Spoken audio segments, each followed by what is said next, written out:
नए कृषि कानूनों के खिलाफ किसानों का आंदोलन जारी। कानून वापस लो, काला कानून वापस लो। केंद्र सरकार और किसान संगठनों के बीच वार्ता।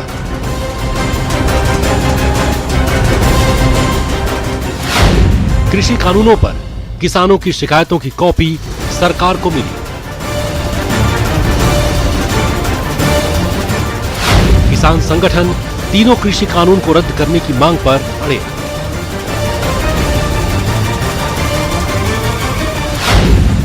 एमएसपी पर सरकार नरम, लेकिन कृषि कानून पर समझौता मंजूर नहीं।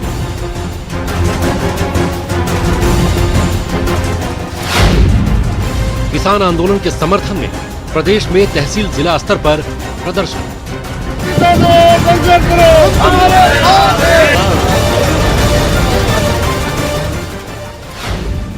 कैसे मानेंगे किसान? आप देख रहे हैं दोपहर की दो टूक। आपका स्वागत है। आपके साथ मैं हूं स्वप्निल। कृषि कानूनों के खिलाफ किसानों का 8 दिनों से आंदोलन जारी है। गतिरोध दूर करने के लिए दिल्ली के विज्ञान भवन में सरकार और किसानों के बीच चर्चा बातचीत शुरू हो चुकी है। किसानों ने अपनी मांगों को लिखित में सरकार के सामने रख दिया है। अब हर किसी की नजर इस बैठक पर है। किसान संगठन तीनों कृषि कानून को रद्द करने की मांग पर अड़े हैं, जबकि सरकार एमएसपी पर नरम है। दोपहर की दो टूक में बात इसी पर होगी। हमारे साथ कुछ मेहमान भी जुड़ेंगे जिनसे चर्चा करेंगे आखिर कैसे मानेंगे किसान, क्या निकलेगा समाधान। कानून वापस लो, काला कानून वापस लो। किसानों संघर्ष करो, हमारे साथ है।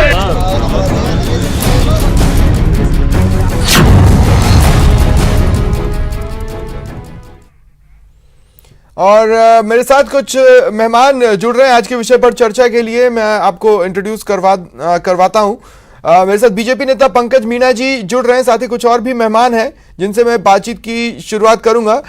मैं देख सकता हूं आरसी चौधरी जी कांग्रेस नेता मेरे साथ जुड़ चुके हैं और हमारे नेशनल एडिटर शैलेंद्र वांगू जी भी मेरे साथ हैं। मैं सभी का रुख करूंगा, लेकिन पहले सिर्फ 1.5-2 मिनट में पंकज मीणा जी से बातचीत करना चाहता हूं। मैं अपने सहयोगी से कहूंगा कि मुझे और पंकज जी को स्क्रीन पर ले लें। पंकज जी, कभी कहा कि जो आंदोलन कर रहे हैं वो कांग्रेसी हैं, कभी कहा कि जो आंदोलन कर रहे हैं वो खालिस्तानी हैं, तो आज आप किन के साथ बातचीत कर रहे हैं, कांग्रेसियों के साथ या खालिस्तानियों के साथ, या फिर अब बीजेपी को दिखाई दे रहा है कि वो किसान हैं?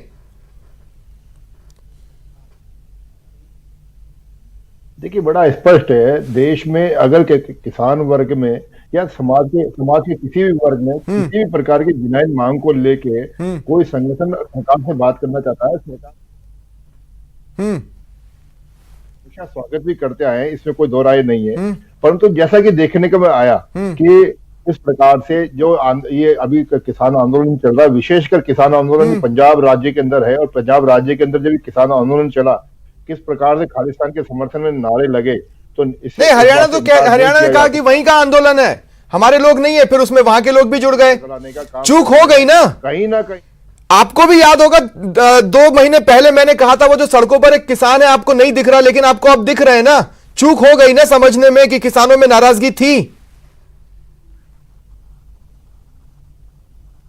नहीं, देखिए, किसानों में नाराजगी थी या नहीं थी, ये विषय बिल्कुल डिफरेंट तरीके का है। और सरकार की नीति इस मामले में बड़ी स्पष्ट है कि सरकार चाहे समाज का किसान वर्ग हो, समाज का व्यापारी वर्ग हो, समाज का विद्यार्थी वर्ग हो, समाज का युवा वर्ग हो, समाज का कोई भी वर्ग हो, उनसे बातचीत करने को हमेशा तो बातचीत करने के लिए आपने टास्क दिया था लोगों को, आपने ट्रेनिंग दी थी होटल में बुला के कुछ चेहरों को कि जाओ और लोगों को समझाओ, क्या हुआ उसका? अलग-अलग तब भी आपको नहीं दिखा कि सड़कों पर किसान है। किसानों के प्रतिनिधियों से बातचीत करने जा रही है, परंतु आज इस बात से इनकार कतई नहीं किया जा सकता कि किस प्रकार से किसानों को बरगलाया जा रहा है। अच्छा, बरगलाया जा रहा है। बस मेरा एक सवाल और, मुझे इस बात का जवाब दे दीजिए। आपके वाणिज्य उद्योग राज्य मंत्री सोम प्रकाश आज बैठक से पहले कह रहे थे कि जो किसानों और सरकार को मंजूर हो, वहां कुछ लोग परेशान होकर आंदोलन कर रहे हैं, और वहां पर भी सोम प्रकाश जी को लगता है जो हमें मंजूर होगा हम उसी पर मानेंगे। चर्चा करने को तैयार है, टेबल पे बैठ। आप किसानों की सुनेंगे या नहीं सुनेंगे? निश्चित रूप से तीनों बिल आने वाले इस एटीट्यूड के साथ सॉल्यूशन निकलता है क्या? किसानों को सुनने के लिए आज बैठे हैं। आप सुनने के लिए बैठे, लेकिन इस बात के साथ कि किसानों को जो मंजूर होगा, लेकिन हमें भी मंजूर होना जरूरी है। इसमें एक ऑब्जेक्शन किया था, एमएसपी की बात के लिए कहा था, सरकार ने तुरंत कहा कि भाई एमएसपी नहीं हटाई जाएगी, एमएसपी को बंद करने का कोई प्रावधान नहीं है। ठीक है, ये केवल और केवल कांग्रेस है, झूठ बोल के। ठीक, मैंने इसीलिए शुरुआत में सिर्फ आपके साथ स्क्रीन शेयर की क्योंकि मैं चाहता था कि आपके जवाब लोगों के बीच में जाए, और मैं ये भी चाहता था कि सवालों के सीधे जवाब बीच में जाए लोगों के, लेकिन सीधे जवाब नहीं गए। ठीक है, मैं अब अन्य लोगों को भी चर्चा में शामिल करता हूं। सबसे पहले क्या अपडेट्स है बातचीत को लेकर, ये मैं दिल्ली से ले लेता हूं। मेरे नेशनल एडिटर शैलेंद्र वांगू मेरे साथ हैं। शैलेंद्र भाई, बैठक, एक तो जो परसों जो बैठक हुई थी वो समय से पहले बुलानी पड़ी, और आज भी ये बैठक और उससे पहले के बयान ये दिखा तो रहे हैं कि हां अब दबाव केंद्र महसूस कर पा रही है।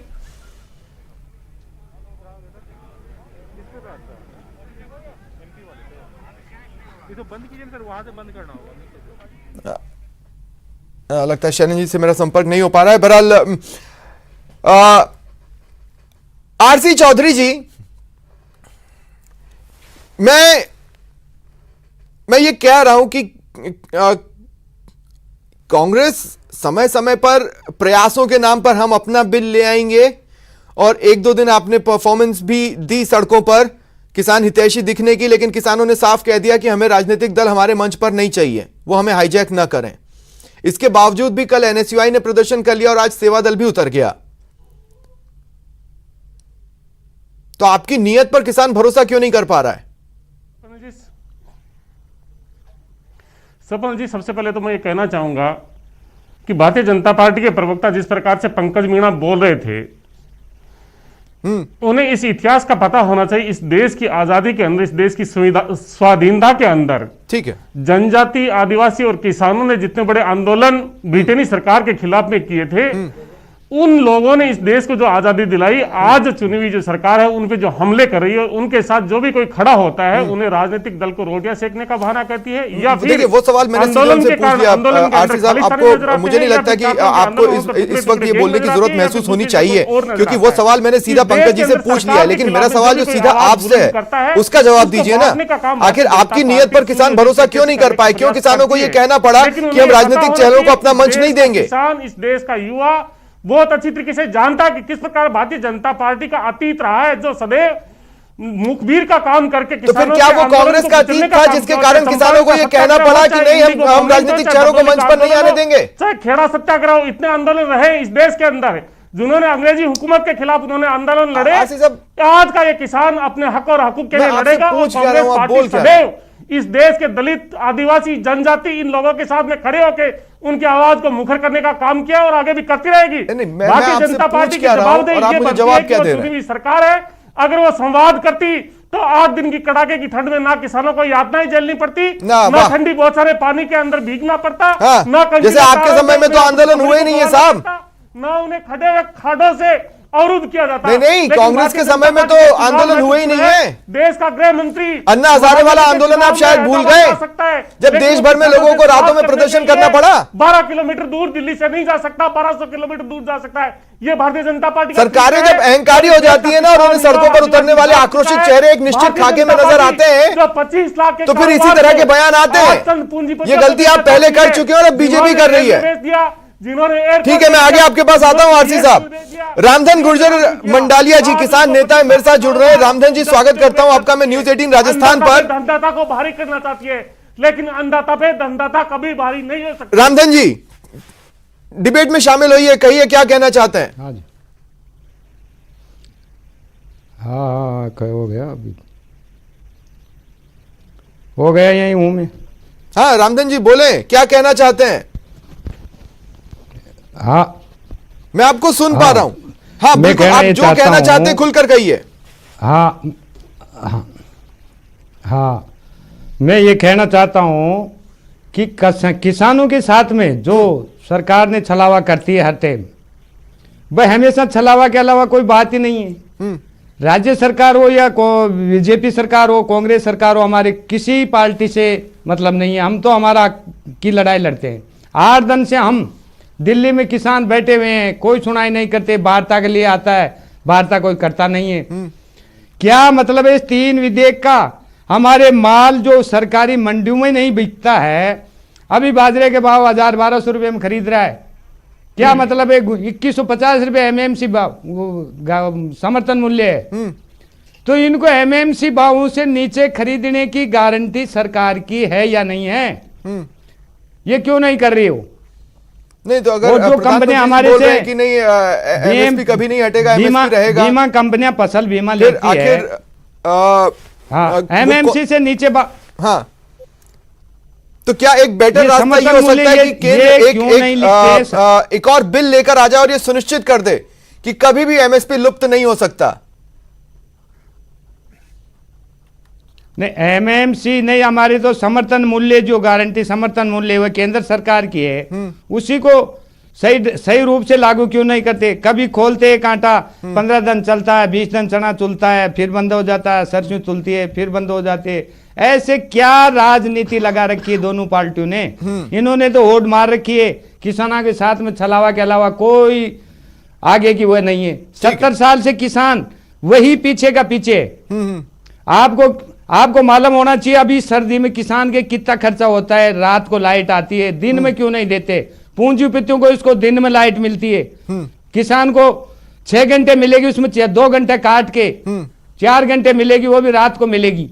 ठीक है, तो हमारे को तो समर्थन मूल्य की ये गाइडलाइन डाल दे। ठीक है रामधन जी, मैं आगे आपके पास आऊंगा। भूराराम चौधरी जी लगातार इस विषय पर आप मेरे साथ हर चर्चा में जुड़ रहे हैं। भूराराम जी, मैं कहना चाहता हूं, देखिए कितना सिंपल रास्ता था एमएसपी को लेकर, एक चौथा बिल लिया और ये कह दो हमेशा मिलेगा।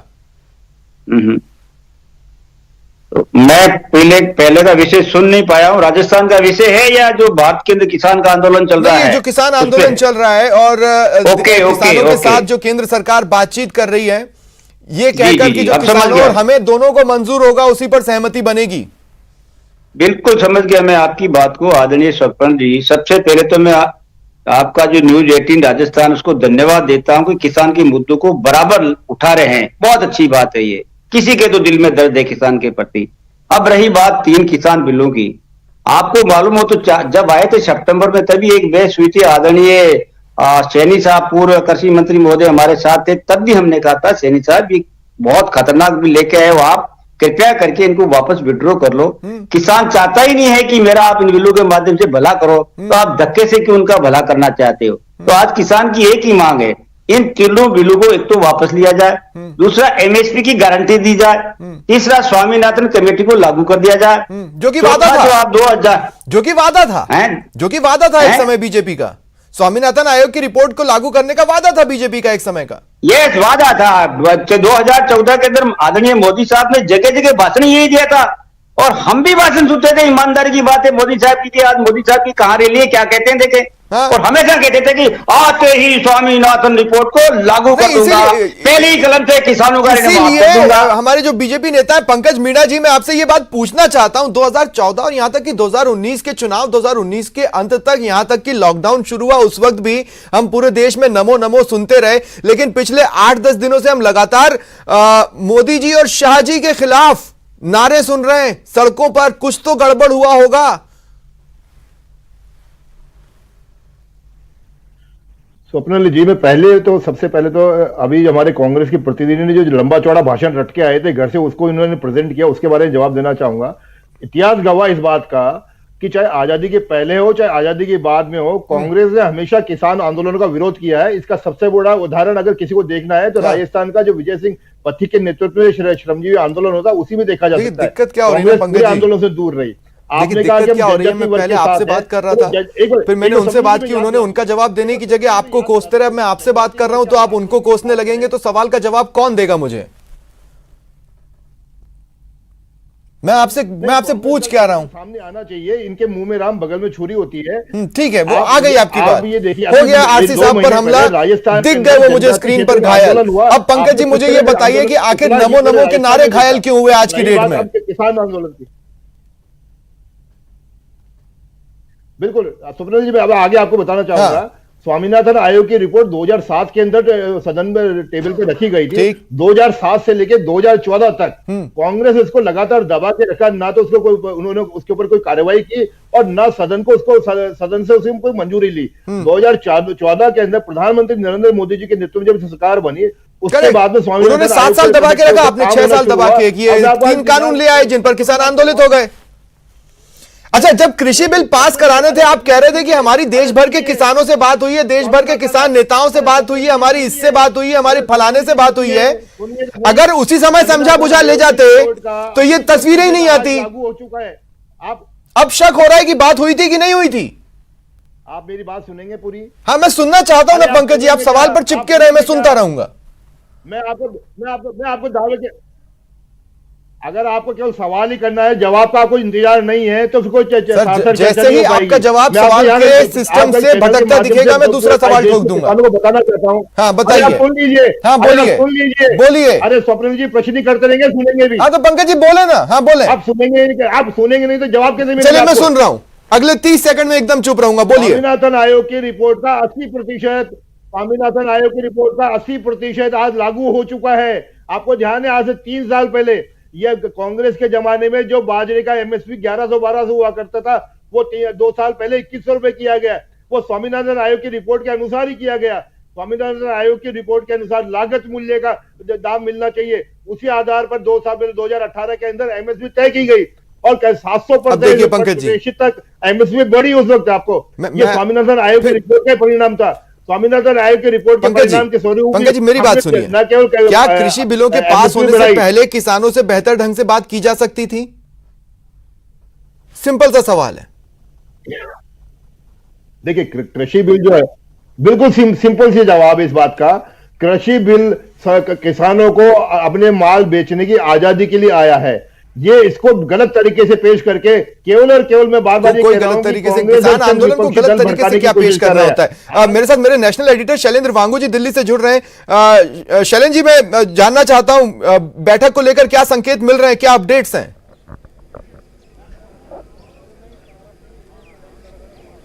देखिए, फिलहाल सबसे बड़ी अपडेट यही है कि इस बैठक की शुरुआत में ही किसानों की तरफ से मांग रखी गई है कि एमएसपी यानी न्यूनतम समर्थन जो मूल्य है उसको लेकर सरकार एक कानून लाए, या यूं कहें कि सरकार इसको सुनिश्चित करने के लिए कानून लाए, लिखित में दे।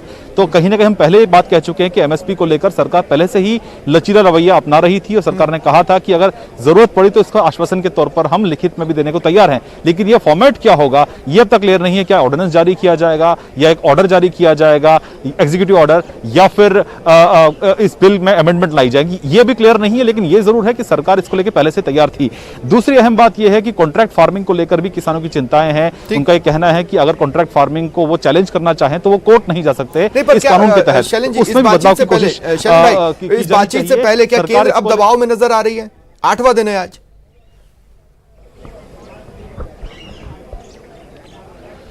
देखिए, जहां तक दबाव की बात है ये कहना सही नहीं होगा, क्योंकि सरकार लगातार एंगेज कर रही है बातचीत के जरिए। चौथा दौर है बातचीत का, और आज इससे पहले भी हमने देखा है कि गृह मंत्री अमित शाह से लेकर रक्षा मंत्री राजनाथ सिंह भी बातचीत में शामिल हुए थे कि किस तरह से इसको हल किया जाना चाहिए। किसानों की बातों को सुना जा रहा है, एक मंच उनको मिला है जहां पर अपनी बात रख सकते हैं। लेकिन जहां तक कोशिश होगी सरकार की उनकी चिंताओं को दूर करना है, लेकिन सरकार ने यह भी साफ कर दिया है कि जो 3 कानून पारित किए गए हैं उनको वापस नहीं लिया जाएगा। हाँ, उसमें कुछ थोड़ा बहुत बदलाव करना हो और उनकी चिंताएं दूर करने हो, उनके कुछ डाउट्स अगर हो उनको। आरसी साहब, मैं आपके पास आ रहा हूं। आरसी साहब, मुझे बताइए, इस पूरे प्रकरण में जब आप यह साबित करना चाहते हैं कि जो केंद्र के 3 कृषि कानून हैं वो काले हैं और इसीलिए हम अपने खुद के कानून लाएंगे, जो कि आपने लाने की कोशिश भी की, मेजॉरिटी में आपके उन कानूनों को भी, आपकी इस मंशा को भी समर्थन क्यों नहीं मिल पाया इन्हीं किसानों का? सपन जी, निश्चित रूप से आपने बहुत महत्वपूर्ण बात कही है। मैं बताना चाहूंगा कि जिस दिन 17 सितंबर 2020 को भारतीय जनता पार्टी के सहयोगी गठबंधन अकाली दल की मंत्री हरसिमरत कौर, जो फूड प्रोसेसिंग इंडस्ट्री की मंत्री थी, उन्होंने इस्तीफा दिया था और इस्तीफा देके कहा था कि मुझे खुशी है उनकी बहन, किसानों की बहन और बेटी उनके साथ में खड़ी है। अगर वो अपने संगठन दलों के साथ में भी बात करते आपकी मंशा पर भरोसा नहीं कर पाया, किसानों को सड़कों पे नहीं निकलना पड़ता, सड़कों पे नहीं निकल पाता। और दूसरा, आज जिस प्रकार से देश की जनता को जो परेशानी का एक दूसरे चैनलों के द्वारा दिखाया जाता है कि किसान है वो दूसरे लोगों को परेशान कर रहे हैं अपने हक और हकूक की लड़ाई के लिए, ये भारतीय जनता पार्टी की सरकार का कंप्लीट नकारापन है। ठीक है। दूसरा, आपने ये कहा कि आपने ये जो कानून लेकर निश्चित रूप से कांग्रेस पार्टी किसानों क्यों ये एहसास हो रहा है कि मैं आपसे पूछ क्या रहा हूं और आप मुझे जवाब क्या दे रहे हैं। रामधन गुर्जर जी, मैं चाहता हूं अगर आप कुछ जवाब देना चाहते हैं तो आप दे दें इस वक्त। रामधन गुर्जर जी, कि आपको उस प्रथा का याद होगा, ददनी प्रथा। आपको उसके बाद कुछ बोलने को आपके पास है तो क्या बताइए, क्या किसानों की मैं ये बोलना चाहता हूँ, जैसे एक दूसरे पे थोपती है सरकार। हाँ, केंद्र सरकार तो थोपती है कांग्रेस सरकार पे, कांग्रेस सरकार थोपती है केंद्र सरकार पे। जैसे नेफेड का काम राज्य सरकार का नहीं है, वह केंद्र सरकार का है। सही पूर्ण रूप से ये केंद्र सरकार इसको समर्थन मूल्य को लागू क्यों नहीं करती है? हमारा तो समर्थन मूल्य स्वामीनाथन की रिपोर्ट सही संपूर्ण रूप से लागू लागू करनी चाहिए। हमारा बाजरा अभी 1000-1200 रुपये बकरा है, उड़द मूंग बहन जो 2500 रुपये 3000 रुपये खरीद रहे, जैसे एमएमसी का भाव उनसे नीचे क्यों रहता है?